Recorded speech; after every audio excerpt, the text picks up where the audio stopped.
เรียนทางโดยดร. พอล แชมเบอร์สจากมหาวิทยาลัยไฮเดลเบิร์กแห่งประเทศเยอรมนีเช่นเดียวกันนะคะต่อจากนี้ข้าพเจ้าขอเรียนเชิญดร. นุพิสา วรรณชมพูกล่าวรายงานการจัดโครงการการประชุมนานาชาติครั้งนี้หลังจากนั้นข้าพเจ้าจะขอเรียนเชิญประธานในพิธีในการจัดงานครั้งนี้ก็คือรองผู้การบดีฝ่ายวิชาการดร. กาญจนาเงารังสีนะคะทีนี้ขอเรียนเชิญดร. นุพิสาค่ะ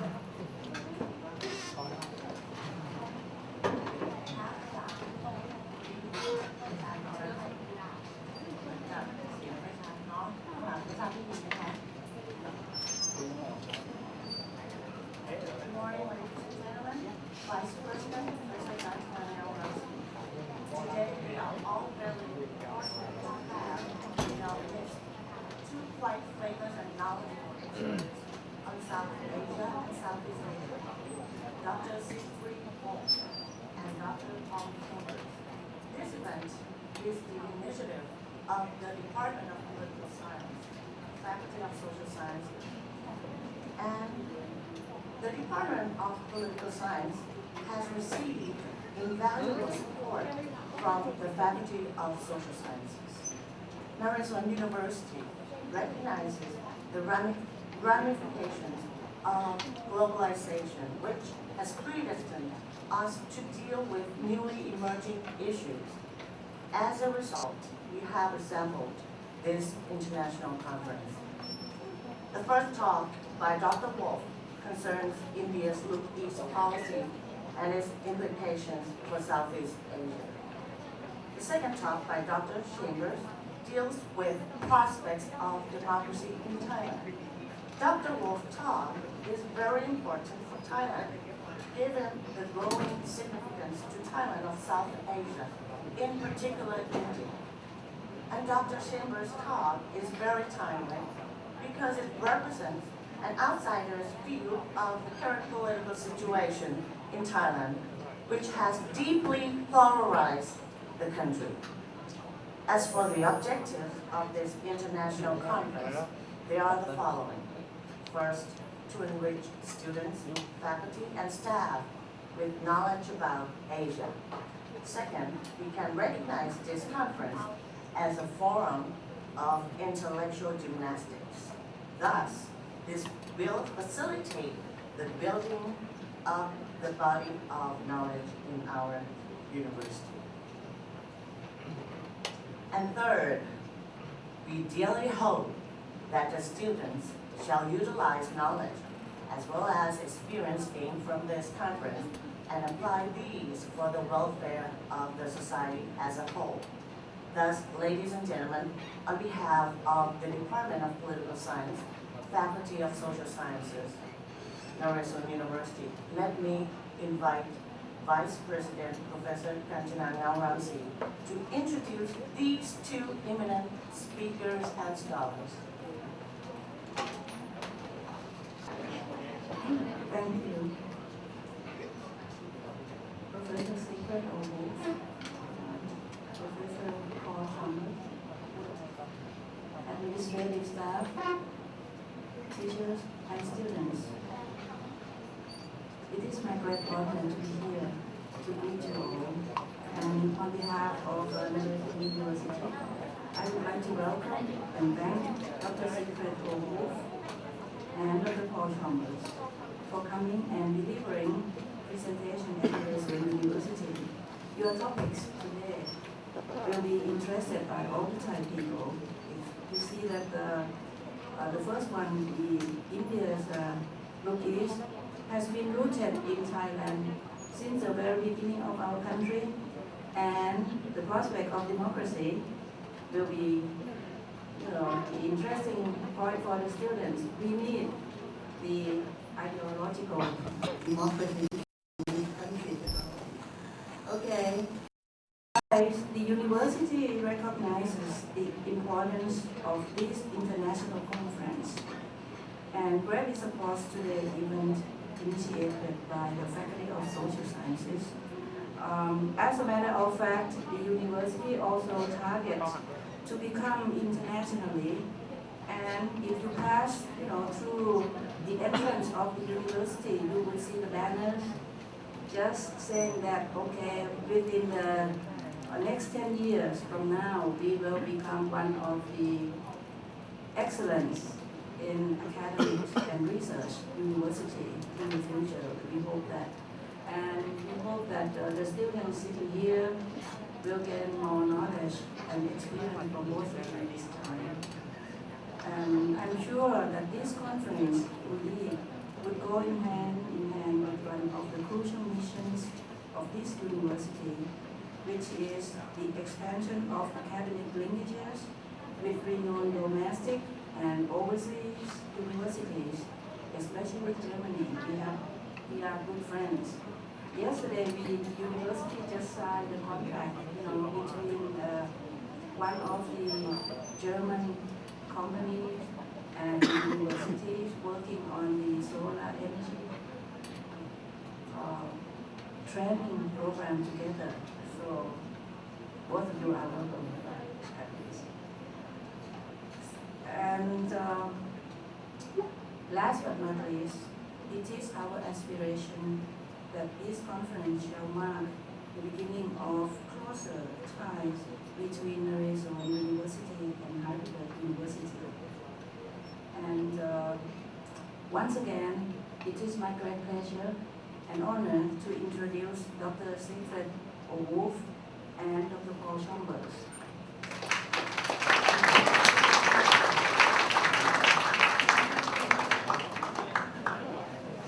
Oh, I'm gonna get drunk.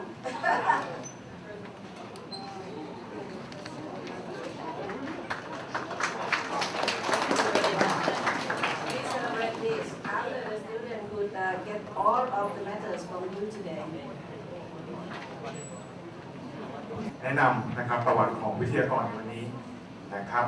คุณซิกฟรีด โอวูลนะครับก็เกิดที่เมืองไฮเดลเบิร์กประเทศเยอรมนีนะครับแล้วก็จบการศึกษานะครับจากสถาบันรัฐศาสตร์แล้วก็สถาบันที่ศึกษาเกี่ยวกับเอเชียใต้นะครับหรือเซาท์เอเชียในประเทศเยอรมนีนะครับก็ตอนนี้ประจำอยู่ที่สถาบันรัฐศาสตร์แล้วก็เอเชียใต้ที่มหาวิทยาลัยไฮเดลเบิร์กแนวความคิดทางการเมืองนะครับแล้วก็ปรัชญาทางการเมืองเกี่ยวกับอินเดียนะครับรวมไปถึงสังคมวิทยาการเมืองนะครับที่เกี่ยวกับอัตลักษณ์นะครับแล้วก็พหุสังคมนะครับในประเทศเอเชียใต้นะครับโดยเฉพาะในส่วนของอินเดียปากีสถานบังคลาเทศศรีลังกาเนปาลภูฏานแล้วก็มาลดีฟนะครับดังนั้นถ้าพวกเราพร้อมแล้วเนี่ยอาจารย์ก็จะขอให้พวกเราตั้งใจนะครับแล้วก็ขอเรียนเชิญ Professor Siegfried O.Wolf นะครับเริ่มการบรรยายในตอนนี้เลยนะครับขอบคุณครับ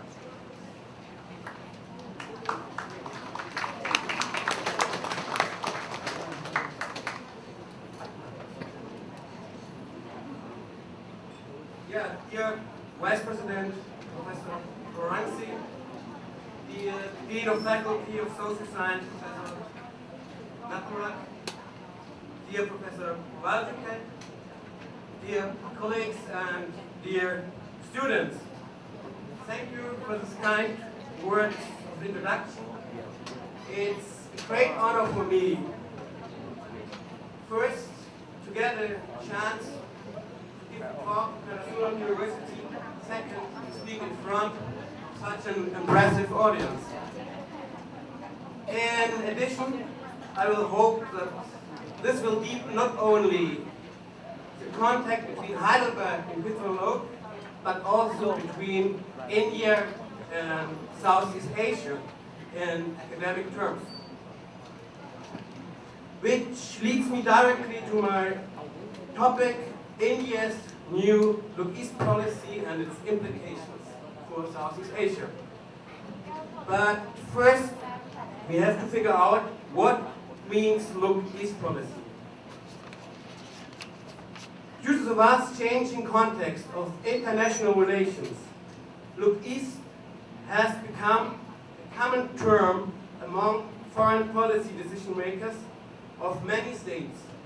and gradually also in the academic sphere. Nevertheless, while there's a considerable buzz these days over India's ascendancy in the global marketplace, the silent revolution that is going on with regard to India's new role in regional integration in Asia gets much less attention of scholars worldwide. For a long time, it was post-colonialism, anti-imperialism, North-South divide, or South-South cooperation, which received attention in the international discourse. In the context of India and its interaction with East and Southeast Asia, it is primarily the Look East expression that bears relevance today. On December 23, 2008, India's Prime Minister Manmohan Singh addressed a gathering in New Delhi of all Indian envoys posted in capitals all over the world. It was a private and restricted assembly. The gathering was part of the massive diplomatic offense the Indian government had embarked upon in the aftermath of the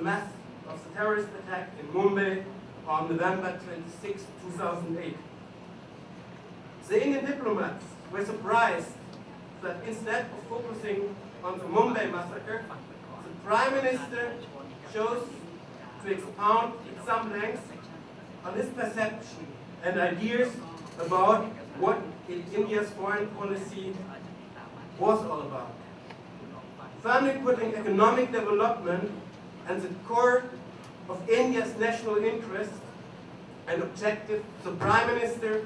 suggested that the primary task of the Indian foreign policy and its envoys was to maximize opportunities and to minimize and circumstances for India to realize its destiny as a major economic power, as a major knowledge power, at peace with itself and the rest of the world. There was no doubt that Southeast Asia was included in this consideration too. Even more, this region has to be recognized as a pivot in India's new grand strategy. Southeast Asia did not receive any special attention in Indian foreign policy in the first 4 decades after independence under Prime Minister Nehru, and was also a more or less neglected region by India's foreign policy decision-maker party under his predecessors. This is an attitude which finds its expression in India's minimal and often antagonistic, even hostile in the case of Indonesia's relationship with its eastern neighbors. This is raising many questions. How does India perceive itself, and which role does India envision itself in the future on the regional and international scene? How is India perceived by its neighboring states, in particular Southeast Asia? Are there any common main security concerns? In other words, do they share a common threat perception, and is there a consensus on ways and means to manage common threats? What does India have to offer to its eastern neighbors in social, cultural, politically, economically, and military terms? And last but not least, what are the implications for Indian foreign policy for Southeast Asian states? However,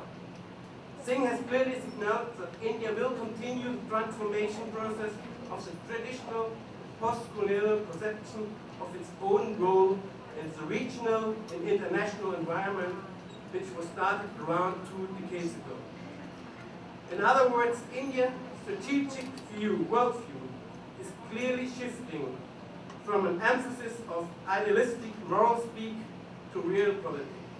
based on acquiring and exercising economic and to a certain degree military power.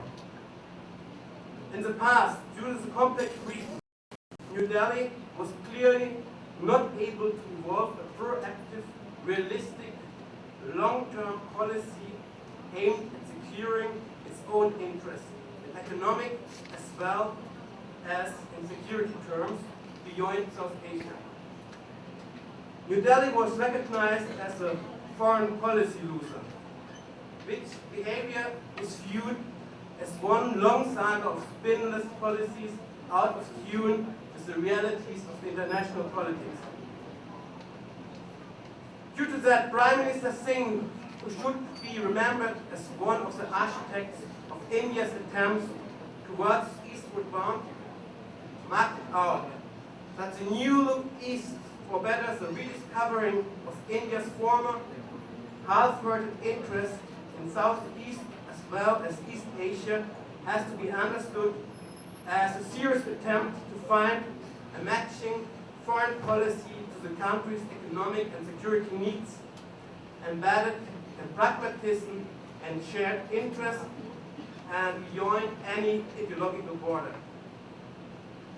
Therefore, India has to realize that its initial foreign policy, as promulgated by India's first Prime Minister Nehru and based on the idealistic and naive conception of an Asian brotherhood, only based on shared experiences of colonialism and cultural ties, is not enough to enforce regional integration.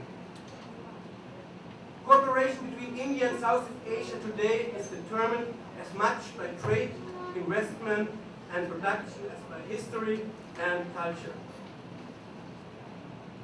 In general, India's Look-East policy, short LP, is based on two primary objectives. First,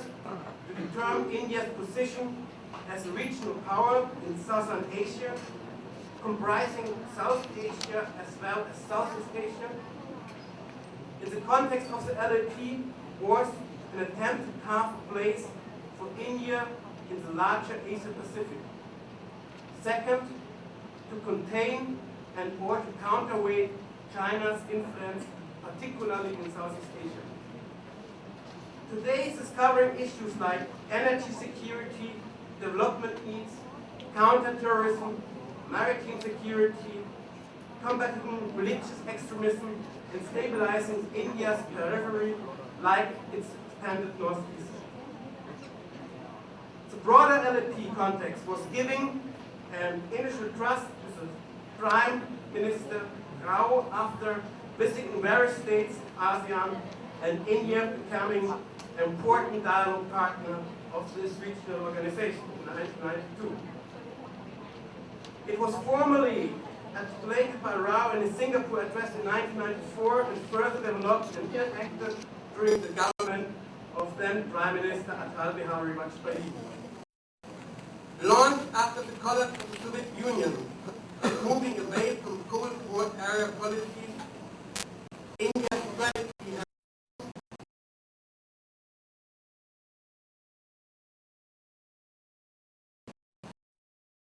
strategic and security cooperation and the emphasis of historic, social, and cultural links. India sought to create and expand regional market for trade, investment, industrial development. It also began strategic and military cooperation with nations concerned by the expansion of China's economic and strategic influence. To sum up, one should quote Prime Minister Manmohan Singh. It was also a strategic shift in India's vision of the world and India's place in the evolving global economy. Until the launching of the Rao Initiative, Indian-ASEAN relations are a story of missed opportunities, mistrust, and bungling diplomacy. It was only when Cold War perceptions were no longer valid and the global environment in the post-Cold War changed with the emergence of new regional complexities that India started developing a policy framework towards ASEAN. Now we have a short break for a little translation. เป็นไงบ้างคะนิสิตสนุกไหมคะอาจารย์เขาพูดเรื่องประเด็นด้านอะไรบ้างนะคะก็คือความหมายของนโยบาย Look-East นะความหมายของนโยบาย Look-East นโยบาย Look-East policy เป็นนโยบายของประเทศอินเดียนะคะตอนณปัจจุบันนี้นะคะทีนี้อาจารย์อยากจะบอกความหมายมันนิดนึงว่านโยบาย Look-East เนี่ยมันมีจุดมุ่งหมายอะไรจุดมุ่งหมายหลักๆของนโยบาย Look-East ของอินเดียเนี่ยนะคะคืออันแรกเนี่ยนะก็คือว่า อินเดียเนี่ยการที่เขากำหนดนโยบายดูพีซเนี่ยเขาต้องการที่จะกำหนดบทบาทของตัวเองลงไปยังในภูมิภาคเอเชีย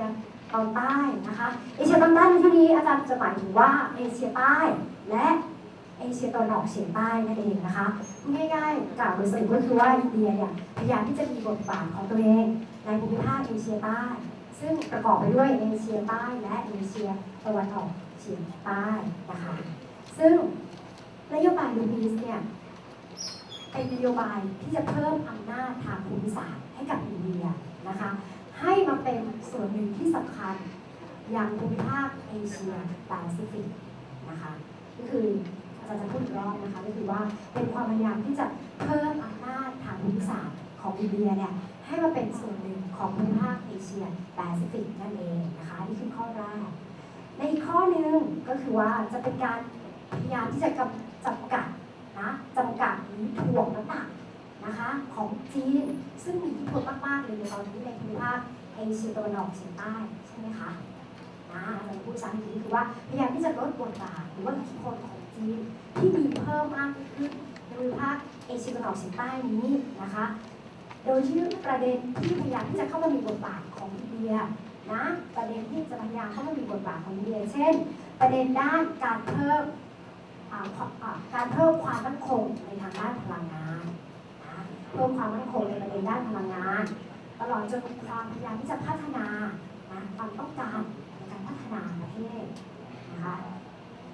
แล้วก็ในประเด็นด้านการต่อต้านการก่อการร้ายนะประเด็นด้านความมั่นคงเกี่ยวกับน่านน้ำนะคะแล้วก็การต่อสู้ทางศาสนาที่จะเห็นได้ว่าเป็นการต่อสู้อย่างสุดโต่งในปัจจุบันนี้แล้วก็ยังเป็นการเสริมความมั่นคงตามบริเวณชายแดนอินเดียซึ่งเราจะพบว่าชายแดนอินเดียตอนนี้มีความขัดแย้งเกิดขึ้นใช่ไหมคะก็จะเป็นการเพิ่มความมั่นคงให้กับชายแดนอินเดียและก็ขยายอิทธิพลของตัวเองเนี่ยมายังตะวันออกเฉียงใต้ตะวันออกเฉียงเหนือของอินเดียก็คือมาทางเอเชียใต้และเอเชียตะวันออกเฉียงใต้นั่นเองนะคะหวังว่าคงจะพอเข้าใจบ้างนะคะแล้วก็จะฟังต่อเลยแล้วกันนะคะThank you for this first translation. I hope you can understand me also the last rows, so if you can't understand me, just give me a sign. This Look East approach has been seen as a backdrop of the broad political situation and rapid economic development in Asia Pacific. The anti-colonial movement provided an impetus for South and Southeast Asia to rediscover each other, which gave a growing impulse towards regional integration within Asia and indeed in the direction of a phenomenon which one can call Pan-Asianism. However, the latter is actually not a new appearance. Today, when we talk broadly about look east from an Indian perspective, it means looking to the 10 ASEAN countries and the 3 East Asian countries, namely China, Japan, South Korea. But in the 1890s, when it was first used by Swami Vivekananda, a great spiritual leader of India, it means look Japan. Japan was seen as a meeting ground between East and West, and between tradition and modernity, as a model which brings the dictum to an end that Western wine could not be put into Eastern bottles. In spite of this, the enthusiasm to know more about Japan did not lead to deeper understanding of the country, a phenomenon which led to an insensitivity among India's political elite, even in contemporary India. However, the independence movement in the last decades of the British Raj made all Indian leaders to look east to produce an Asian-wide impulse for the struggle against colonial rule. In this context, one has to emphasize that also India has enjoyed close, cordial, and profitable relations with various countries in Southeast Asia for centuries. These were disrupted by the various European powers in those regions. In the early years of Indian independence, some efforts were made to review and reinforce this relation by Nehru and his administration. The 1950s was a period of considerable Indian involvement in Southeast Asia. As the Indians were fired with great deal of idealistic enthusiasm, Asian Relation Conference held in New Delhi on April 2nd, 1947, and the Conference on Indonesia, convened by India too in January 1949, should manifest the newfound spirit of an pan-Asian identity or Asiatic identity, which should find expression in emphasizing the need for solidarity and cooperation. The Bandung Conference of April 1955 marked the peak of Nehru's attempt to form a common course among Asian leaders and to build up an Asian brotherhood in the context of the modern post-colonial nation-state system, which was most visible manifested in the slogan of Hindi Chini Bye Bye, Indians and Chinese are brothers. During this phase, India could not be easily overlooked by the big powers that were determining the fate of Southeast Asia. Indian diplomatic efforts included also the offer to serve as a mediator during the Korean War and French Indochina War, the support of China's claim to a seat at the United Nations, and the opposition towards the punishment of Japan at the post-World War II Tokyo trials. And this agreement was seen by the Indian side as an extension, looking temporarily, of the Panchashila Agreement, or the 5 principles of peaceful coexistence between India and China. Nevertheless, one has to recognize that it also constitutes the beginning of the decline of India's interest in the East and Southeast Asian regions. This is because first after independence, India decided to pursue an independent and active, non-aligned foreign policy. Accordingly, India placed itself outside the power blocks and refused to be drawn into military pacts sponsored by any of the superpowers. With the outbreak of the Korean War, the United States got actively involved in defining the security in Southeast Asia, and foreign policy based on non-alignment seems not favorable for many Asian countries, especially Indonesia. Second, because India's affection toward an Asian brotherhood was soon lost as the circumstances changed drastically with the deterioration in India's relation to China. Indian image in Southeast Asia was greatly tarnished after the military debacle suffered at the hands of the Chinese in 1962. The emergence of China as a nuclear power, the absence of a charismatic leader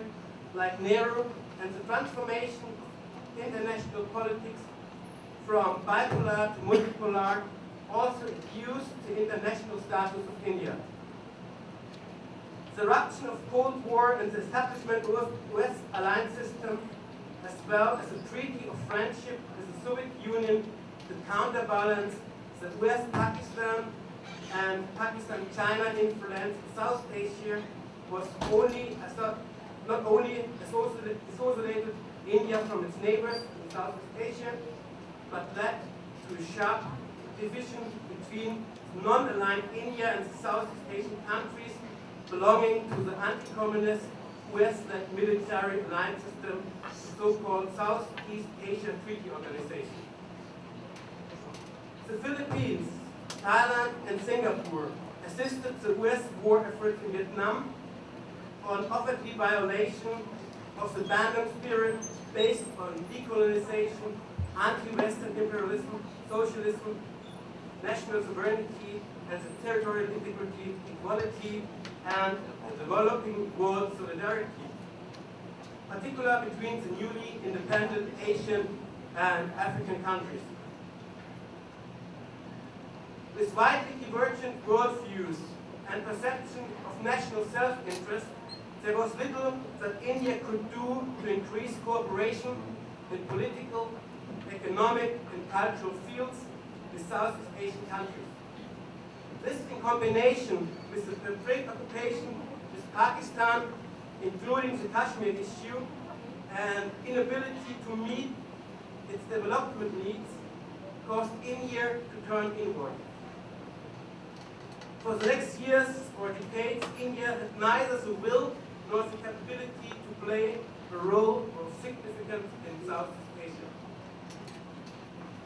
An important change in Indian domestic as well as foreign policy came with the coming to power of the government of Indira Gandhi, Nehru's daughter. The question which appears now are, how was this change possible? I will argue that the framework for this policy shift was constituted by a combination of various intermingling, cross-cutting, push and pull, as well as internal and external factors. Until the early 90s, India insisted on a near-autarkic, inward-looking and over-regulated economy, making increasingly irrelevant to the dynamic in Southeast Asia. The country's main objective after achieving independence in 1947 was to attain self-sufficiency under a planned economic system,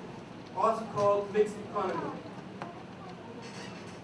But in the first 4 decades, self-sufficiency remained elusive and the poor substitution policy failed to yield the desired result. Instead, what became obvious was an economy weighted down by inefficiency, stagnation, and poor performance. When Prime Minister Rao assumed power in 1991, India was experiencing the most serious economic crisis since independence, with a step fall of foreign exchange reserves, a sharp downgrading of India's credit rating, and the cut-off of foreign private lending. In cooperation with the International Monetary Fund and the World Bank, the new government started the process of large-scale economic reforms, openly embraced globalization and liberalization with obvious enthusiasm, thus effecting a paradigm shift.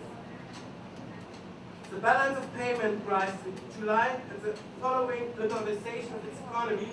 certainly proved to be one of the most significant catalysts in its decision to open up to the world market in which Southeast Asia was seen as a gateway. The success of East and Southeast Asian economies that India's political elite called for the imitation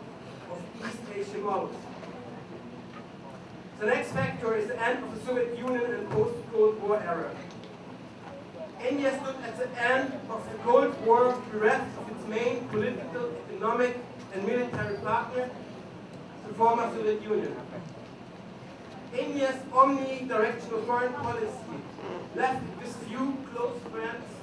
and no powerful ones. India failed foreign policies,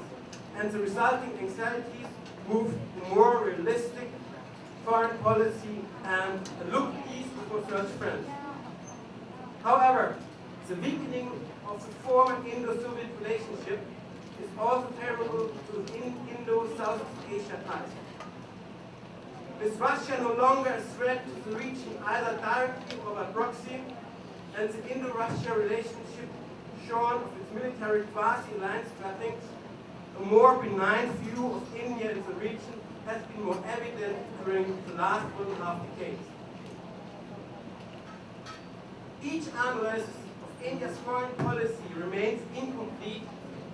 as long as China is not taken into account. Ever since the Chinese invasion of Tibet, the action taken by China in 1959 to put down dissent in Tibet, and the Sino-Indian border war of 1962, the People's Republic and Indian Union have been strategic competitors not only in South but also in Southeast and East Asia too. China has cultivated close economic and military ties with India's neighbor and arch enemy Pakistan, and competed for influence in Nepal and Bangladesh. After Deng Xiaoping's rise to power in China,